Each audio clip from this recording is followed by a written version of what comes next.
ഇന്ന് നമുക്ക് ഒരു പുരുഷൻ വിവാഹം കഴിക്കുവാനായി നോക്കുമ്പോൾ അവൻ നേരിടുന്ന പ്രശ്നങ്ങളെക്കുറിച്ച് പറയുന്ന ലവ് മാരേജ് എന്ന തമിഴ് സിനിമയുടെ കഥ നോക്കിയാലോ.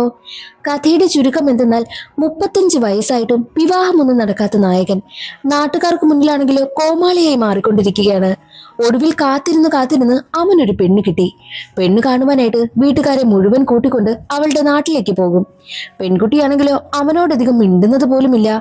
പെണ്ണ് കണ്ട് വിവാഹം ഉറപ്പിച്ചിറങ്ങുമ്പോഴാണ് കൊറോണ കാരണം ലോക്ക്ഡൌൺ ആകുന്നതും. ഒടുവിൽ പെണ്ണിന്റെ വീട്ടിലവർ പെട്ടുപോയി. നിശ്ചയവും കഴിഞ്ഞ ഉടനെ തന്നെ നായകനാണെങ്കിലോ പെൺകുട്ടിയോട് അടുക്കുവാൻ വേണ്ടിയിട്ട് അവൾക്ക് മെസ്സേജ് അയച്ചു. പക്ഷെ അവന് മെസ്സേജ് തിരിച്ചയച്ചതോ മറ്റൊരു പെൺകുട്ടിയായിരുന്നു. അതാരെന്നറിയണ്ടേ? പിന്നീട് നായകന്റെ ജീവിതത്തിൽ ഒരുപാട് പ്രശ്നങ്ങൾ ഉണ്ടായി. അതൊക്കെ എന്തെന്നറിയണ്ടേ? അവസാന നായകൻ എങ്ങനെ വിവാഹം കഴിച്ചു എന്നറിയണ്ടേ? എങ്കിൽ നമുക്ക് വേഗം സിനിമയുടെ കഥയിലേക്ക് കിടക്കാം. അതിനു മുൻപായിട്ട് വീഡിയോ കാണുന്ന കൂട്ടുകാർ ഒന്ന് ലൈക്ക് ചെയ്തിട്ട് കാണാൻ മറക്കരുതേ. സിനിമ തുടങ്ങുമ്പോൾ നമ്മുടെ നായകനായ റാമിനെയാണ് കാണിക്കുന്നത്. റാമിന്റെ വിവാഹമാണെന്ന്. വിവാഹത്തിന് വേണ്ടിയിട്ട് ഒരുങ്ങി സുന്ദരനായി മണ്ഡപത്തിൽ വന്നിരിക്കുന്ന റാമിനെ നോക്കിക്കൊണ്ട് നിൽക്കുകയാണ് അവന്റെ കൂട്ടുകാരനായ ഗുരു. ഗുരു റാമിന്റെ ഫോട്ടോയൊക്കെ എടുക്കുന്നു. എന്നിട്ട് ഗുരു പറയുന്നുണ്ട്, അയ്യോ, ഇവന്റെ കല്യാണം നടത്തിയെടുക്കുന്നതിന് വേണ്ടിയിട്ട് ഞങ്ങൾ പെട്ട കഷ്ടപ്പാടേ, അതെന്താണെന്ന് നിങ്ങൾക്കും അറിയണ്ടേ എന്നൊക്കെ പറഞ്ഞിട്ട് എന്താണ് അവര് റാമിന്റെ കല്യാണം നടത്തിയെടുക്കുവാനായിട്ട് അവർ കഷ്ടപ്പെട്ടതെന്ന് പിന്നീട് ഒരു ഫ്ലാഷ് ബാക്ക് വഴിയാണ് കാണിക്കുന്നത്. റാമിന് വേണ്ടിയിട്ട് ഒരുപാട് പെണ്ണൊക്കെ നോക്കുന്നുണ്ട്. പക്ഷെ ഒന്നും തന്നെ അങ്ങോട്ട് സെറ്റ് ആകുന്നില്ല. അവസാനം ഒരു പെൺകുട്ടിയെ അവർ കണ്ടുപിടിച്ചു. പെണ്ണ് കാണുവാനായിട്ട് പോകുവാൻ നിൽക്കുകയാണ്. റാമിന്റെ സ്ഥലം മധുരയും പെൺകുട്ടിയുടെ സ്ഥലം കോയമ്പത്തൂരുമാണ്. അതുകൊണ്ട് തന്നെ ബന്ധുക്കളെയും എല്ലാവരെയും കൂട്ടിക്കൊണ്ട് കോയമ്പത്തൂരേക്ക് അവർ യാത്ര പോകുവാനായി നിൽക്കുന്ന സമയം തന്നെയായിരുന്നു ഈ ബന്ധുക്കളില് കുറച്ച് കുഴപ്പമൊക്കെ ഉള്ളവർ കാണില്ലേ. അങ്ങനെ 2 വയസ്സായ സ്ത്രീകൾ ചോദിക്കുന്നുണ്ട്, ഇവൻ ഇത്രയും വയസ്സായിട്ട് എന്തുകൊണ്ടാ പെണ്ണെന്ന് കിട്ടാതിരുന്നത് എന്ന് ചോദിക്കുമ്പോൾ മറ്റൊരു മുത്തശ്ശി പറയുന്നത്, ഇവനെ ഒരുപാട് പ്രായമൊക്കെ ആയില്ലേ, അപ്പോൾ ഇവന്റെ തലമുടിയൊക്കെ അങ്ങ് കൊഴിഞ്ഞു പോയി ആകെ ഒരു വല്ലാത്ത കോലമായപ്പോൾ ഇപ്പോൾ പോയി മദ്രാസിൽ പോയി ഒരു വിഗൊക്കെ വെച്ചിട്ട് വന്നിരിക്കുക. അങ്ങനെയാ ഇവനിപ്പോ പെണ്ണ് കിട്ടിയിരിക്കുന്നത്. ഇല്ലായിരുന്നെങ്കിൽ ഇപ്പോൾ പോലും അവന് കെട്ടാൻ പറ്റത്തില്ല എന്നുള്ള രീതിയിലാണ് അവനെ കളിയാക്കി സംസാരിക്കുന്നതും. ഇതെല്ലാം റാം കേൾക്കുന്നുണ്ട്. റാമിനാണെങ്കിലോ എങ്ങനെയെങ്കിലും ഇവരുടെ മുന്നിൽ നല്ലൊരു പെൺകുട്ടിയെ കല്യാണം കഴിച്ച് നല്ല അന്തസ്സായിട്ട് ജീവിക്കണം. അതാണ് അവന്റെ ജീവിത ലക്ഷ്യം പോലും. പെണ്ണ് കാണൽ ചടങ്ങിന് പോകുവാനായി ഇറങ്ങുന്ന സമയത്ത് ഒരു ബസ്സും തന്നെ കിട്ടുന്നതേയില്ല. അവസാനം കിട്ടിയ ബസ്സിൽ കയറി എല്ലാവരും കൂടി കോയമ്പത്തൂരും എത്തുന്നു. പെൺകുട്ടിയെ കണ്ട് എല്ലാവർക്കും ഇഷ്ടമാകുന്നു. അങ്ങനെ വിവാഹത്തിന് വേണ്ടിയിട്ടുള്ള കാര്യങ്ങളൊക്കെ പറഞ്ഞുറപ്പിച്ച് നിശ്ചയവുമാവുകയാണ്. പെൺകുട്ടിയുടെ പേരാണ് അംബിക. ഇവൾക്കൊരു സഹോദരിയുണ്ട്. സഹോദരിയുടെ പേരാണ് രാധ. രാധയാണെങ്കിലോ കോളേജിൽ പഠിക്കുന്ന പെൺകുട്ടിയാണ്. അതുകൊണ്ട് തന്നെ ചെറിയ വികൃതിയൊക്കെ അവളുടെ കൈവശവുമുണ്ട്. നമ്മുടെ നായകന് ഒരുപാട് സന്തോഷമായി. അവൻ ഒരുപാട് ആഗ്രഹിച്ചാണല്ലോ അവനിപ്പോൾ പെണ്ണ് കിട്ടിയിരിക്കുന്നതും. അതുകൊണ്ട് തന്നെ ഒരു ഇമാജിനേഷൻ ലോകത്താണ് അവൻ ജീവിക്കുന്നത് പോലും. കല്യാണം കഴിഞ്ഞാൽ എങ്ങനെയായിരിക്കണം, പെൺകുട്ടിയെ എങ്ങനെ സ്നേഹിക്കണം, ഇങ്ങനെയൊക്കെ ഇവൻ മനസ്സിൽ ചിന്തിച്ചു കൂട്ടി വെക്കുന്നുണ്ട്. പക്ഷേ എന്തൊക്കെയാണെന്ന് പറഞ്ഞാലും ഇതുവരെയായിട്ടും അംബികയുമായിട്ട് അവർ നേർക്ക് കണ്ടൊന്നും സംസാരിച്ചിട്ടേയില്ല. ഫോൺ പോലും വിളിച്ച് സംസാരിക്കത്തില്ല. അംബികയാണെങ്കിലോ എപ്പോൾ റാമിനെ കണ്ടാലും തലയും കുനിച്ചാണ് നിൽക്കുന്നത്. അവൾക്കാണെങ്കിൽ അവന്റെ മുഖത്ത് നോക്കാൻ പോലും നാണമാണ്. എന്നാൽ റാമാണെങ്കിൽ തനിക്ക് എങ്ങനെയെങ്കിലും അംബികയോട് സംസാരിക്കണം. അങ്ങനെ റാമ് തനിക്ക് അംബികയോടൊന്നും സംസാരിക്കണമെന്ന് തന്റെ സഹോദരിയോട് ആവശ്യപ്പെടുന്നു. സഹോദരി നേരെ വന്നിട്ട് അംബികയോട് ആ കാര്യം പറയും. എന്നാൽ ഈ കാര്യമാണെങ്കിൽ ഈ റാമിന്റെയൊക്കെ മാമൻ അറിയുകയാണ്. അയാളാണെങ്കിലോ എല്ലാവരെയും ആ വിവരം അറിയിച്ചു.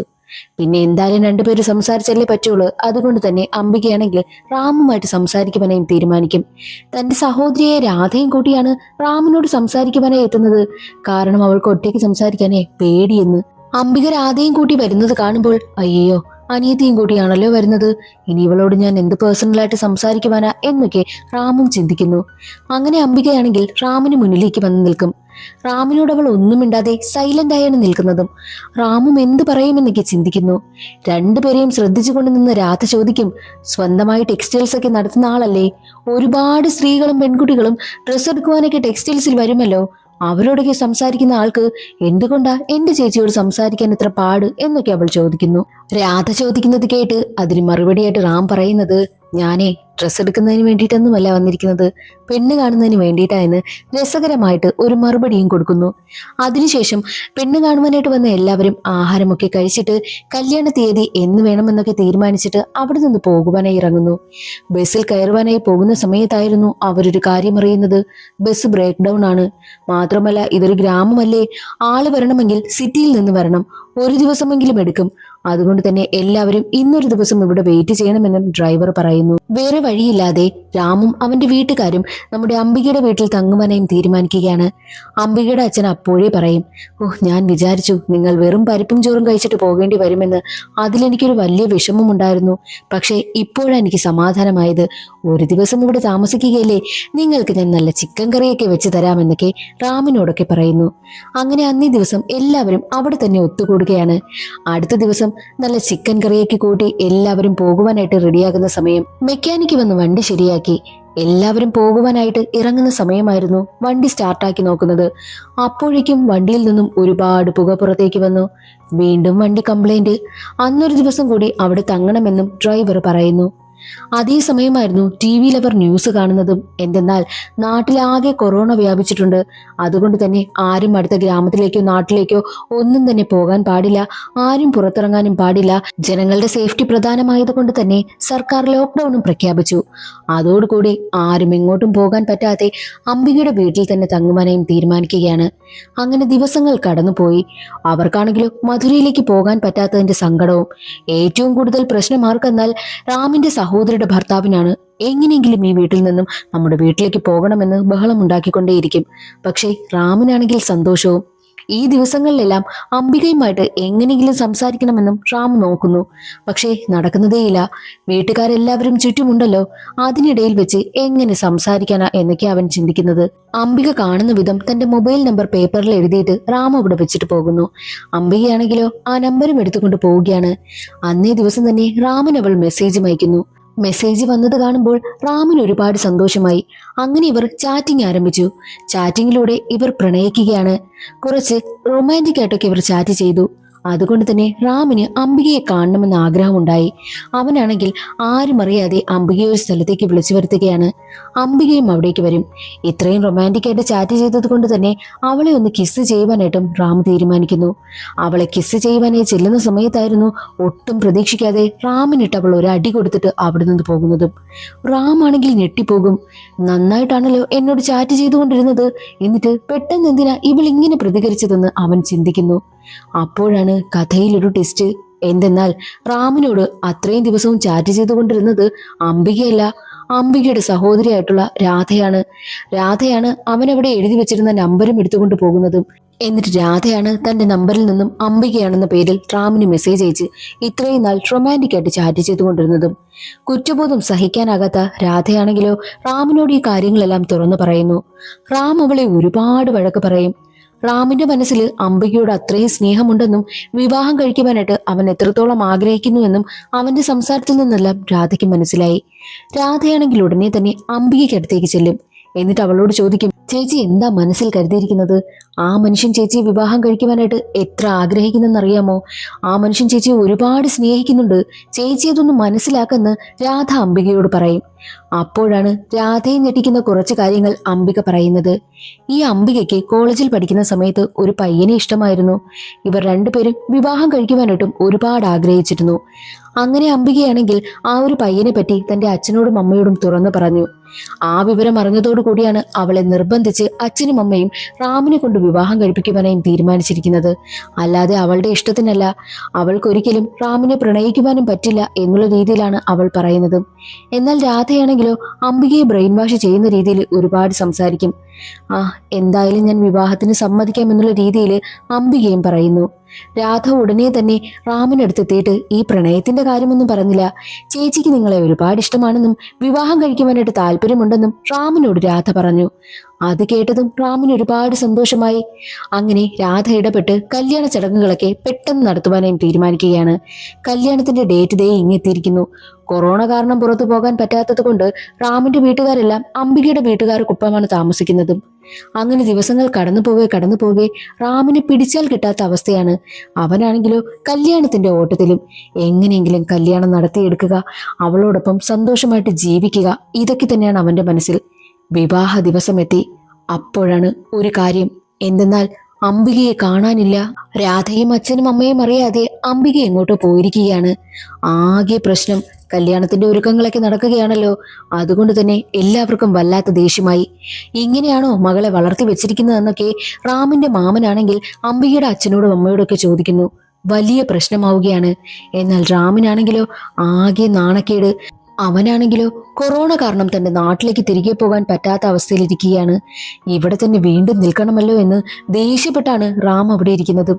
എന്നാൽ റാമിനെ സമാധാനിപ്പിച്ച് അവനോടൊപ്പം കൂട്ടായിട്ട് നിൽക്കുന്നത് അംബികയുടെ സഹോദരിയായ രാധയാണ്. എന്നാൽ അതേ സമയം തന്നെയായിരുന്നു റാമിന്റെ മാമൻ അവനെ ഒരുപാട് വഴക്ക് പറയുന്നു. ഒരു പെണ്ണിനെ കണ്ടെത്തി സ്നേഹിച്ച് അവളെ കല്യാണം കഴിക്കാൻ പോലും നിന്നെ കൊണ്ട് പറ്റുന്നില്ലേ? നീ എന്താ ഇങ്ങനെ എന്നൊക്കെയാണ് അവനെ കളിയാക്കുന്നത് പോലെ മാമൻ ചോദിക്കുന്നതും. മാമൻ അവനെ അപമാനിക്കും വിധം സംസാരിച്ചത് കൊണ്ട് തന്നെ റാമിന് വല്ലാത്ത ദേഷ്യം വന്ന് അവൻ മദ്യപിച്ചിട്ട് മാമനോട് സംസാരിക്കുവാനേയും എത്തി. എന്നിട്ട് പറയുന്നത്, ഞാൻ എങ്ങനെ അറിയാനാ ഒരു പെണ്ണിനെ എനിക്ക് വിവാഹം ആലോചിച്ചാൽ അവളുടെ മനസ്സിലുള്ള കാര്യങ്ങള്? ഞാനതെല്ലാം ഗണിക്കുമോ? മാത്രമല്ല, നിങ്ങൾക്ക് ആർക്കും എന്നെ സമാധാനിപ്പിക്കാനായി പറ്റിയില്ലെങ്കിൽ എന്നെ അപമാനിക്കാതെ, എന്നെ ഒന്ന് കുറ്റപ്പെടുത്താതെ നിങ്ങൾ ഒന്ന് എന്റെ കൂടെ നിന്നില്ലെങ്കിലും കുഴപ്പമില്ല, എന്നെ വെറുതെ വിട് എന്നുള്ള രീതിയിലൊക്കെ അവൻ സംസാരിക്കുന്നു. മാമനെ ഒരുപാട് മോശമായിട്ടാണ് അവൻ സംസാരിക്കുന്നതും. അവന്റെ മനസ്സിലുള്ള വിഷമങ്ങളാണ് പുറത്തു വന്നുകൊണ്ടിരിക്കുന്നതും. കാരണം എല്ലാവർക്കും മുന്നിൽ അവൻ നാണം കെട്ടി നിൽക്കുകയാണ്.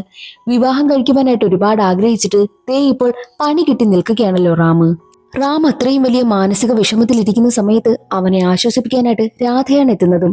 രാധയോട് റാം ചോദിക്കും, നിന്റെ ചേച്ചിക്ക് എന്ത് പ്രശ്നമുണ്ടെങ്കിലും അത് നിനക്ക് നന്നായിട്ട് അറിയാമായിരുന്നു. എന്നിട്ട് നീ അത് എന്നോട് മറച്ചു വെച്ചിട്ടല്ലേ നീ ആ മെസ്സേജ് എല്ലാം എനിക്ക് അയച്ചത്? നിന്റെ ചേച്ചിക്ക് അപ്പോൾ വിവാഹത്തിന് താല്പര്യമില്ലായിരുന്നു എന്ന കാര്യം നിനക്ക് അറിയാമായിരുന്നില്ലേ? പിന്നെന്തിനാ എന്നോട് അതെല്ലാം മറച്ചത്? സത്യം പറ, നിനക്ക് എന്നെ ഇഷ്ടമല്ലേ? നമുക്ക് രണ്ടുപേർക്കും വിവാഹം കഴിച്ചാലോ എന്ന് റാം ആണെങ്കിൽ രാധയോട് ചോദിക്കുന്നു. ഒരു നിമിഷത്തേക്ക് രാധ ഞെട്ടിപ്പോകും. രാധയും വല്ലാതെ ഇമോഷണൽ ആവുകയാണ്. മാത്രമല്ല, അവളുടെ മനസ്സിലും റാമിനെ വിവാഹം കഴിക്കുവാനുള്ള ആഗ്രഹമൊക്കെ ഉണ്ടാകുന്നു. സത്യത്തിൽ റാം മദ്യപിച്ച ആ ഒരു ബോധത്തിൽ നിന്നതുകൊണ്ടാണ് രാധയോട് തന്നെ വിവാഹം കഴിക്കുമെന്ന് ചോദിച്ചു പോയതും. കെട്ടിറങ്ങി കഴിഞ്ഞപ്പോഴോ അവനതൊന്നും ഓർമ്മയേയില്ല. ലോക്ക്ഡൌൺ പീരീഡ് ആയതുകൊണ്ട് തന്നെ റാമും ഫാമിലിയും രാധയുടെ വീട്ടിലാണല്ലോ കഴിയുന്നതും. ദിവസങ്ങൾ കടന്നു പോകെ റാമിനോട് രാധയ്ക്ക് പ്രണയം തോന്നുന്നു. അങ്ങനെ അവളാണെങ്കിലോ അവന്റെ ഫോട്ടോയാണെങ്കിൽ ഒരു ബുക്കിൽ വരച്ചു വെക്കുന്നതെല്ലാം അവളുടെ അച്ഛൻ കാണുന്നു. നിന്റെ ചേച്ചിയോ ഞാൻ പറഞ്ഞതൊന്നും കേട്ടില്ല, ഇനി നീയും നിന്റെ ഇഷ്ടത്തിന് നടക്കാൻ പോവുകയാണോ എന്ന് ചോദിച്ച് അവളെ വഴക്ക് പറഞ്ഞിട്ടാണ് അവിടെ നിന്ന് പോകുന്നതും. അങ്ങനെ ഇരിക്കെ ഒരു ദിവസം രാധയുടെ അച്ഛനൊരു കോൾ വരികയാണ്. പോലീസ് സ്റ്റേഷനിൽ നിന്നാണ് വിളിച്ചിരിക്കുന്നത്. എന്തെന്നാൽ അംബികയാണെങ്കിലോ അവളുടെ കാമുകനൊപ്പമാണ് ഇറങ്ങിപ്പോയത്. കാമുകനെയും അംബികയും പോലീസ് പിടിച്ചിരിക്കുകയാണ്. ആ ഒരു കാര്യം പറയുവാനായിട്ടാണ് പോലീസ് വിളിപ്പിച്ചിരിക്കുന്നതും. അതറിഞ്ഞ ഉടനെ തന്നെ അംബികയുടെ അച്ഛനാണെങ്കിൽ പോലീസ് സ്റ്റേഷനിലേക്ക് പോകുന്നു. അവിടെ ചെന്ന് തന്റെ മകളെ വഴക്ക് പറയുകയും ഒക്കെ ചെയ്യുമെന്നാണ് എല്ലാവരും കരുതുന്നെങ്കിൽ അല്ല. എന്തായാലും തന്റെ മകളുടെ വിവാഹം കഴിഞ്ഞിരിക്കുകയാണ്. ഇനി ജാതിയൊന്നും വേറെയാണെന്ന് നോക്കുന്നില്ല. അവരുടെ സന്തോഷമാണ് എനിക്ക് വലുത്. മാത്രമല്ല, മനസമാധാനം വലുത്. അതുകൊണ്ട് തന്നെ അംബികയും കൂട്ടി അവളുടെ അച്ഛനാണെങ്കിലോ നേരെ വീട്ടിലേക്ക് വരുന്നു. അംബികയും പയ്യനെയും അവളുടെ വീട്ടുകാരാണെങ്കിൽ വീട്ടിലേക്ക് കൂട്ടിക്കൊണ്ടുവരുന്നു.